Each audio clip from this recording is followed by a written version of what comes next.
A delegação de Aruba, a recebi aqui na Raad van State, caminha com nós temos uma reunião com membros da Raad van State, entre outros, e verdadeiramente vai bastante profundo arriba diferentes temas. De não é funcionamento da Raad van State, mas mais que claro, é conselho que acaba de publicar, também agora tocar, e nós estamos contentos que a Raad van State está confirmar que tem beperking de nossa autonomia, de certa come de nossa autonomia.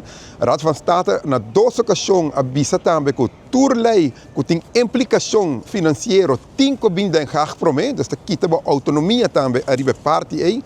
E mais algo que sai delante que molestar a Raad van State. Também tem certa prensa, entre outros, Koningsrijksrelatie, que publicar o conselho que acaba de sair fora de contexto.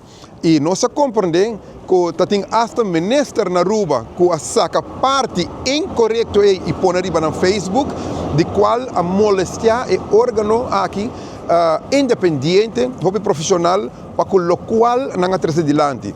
Nós somos cautelosos, porque nós turcos que agora papia de reunião com nós por 13 por fora, mas se não está reunindo interno, arriba a misinterpretação de alguma prensa, entre outros, Koningsrijksrelatie, que não escreve corretamente arriba no conselho.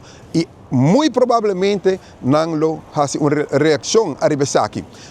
Todos nós também nós quedamos contentos com a reunião aqui, porque havia uma claridade delante, e no final do dia, mas nós também vista de fração de MEP, que o debate oficial tem que tomar lugar dentro do parlamento, na casa, na Aruba, para o povo de Aruba, e claro, não aqui na Holanda.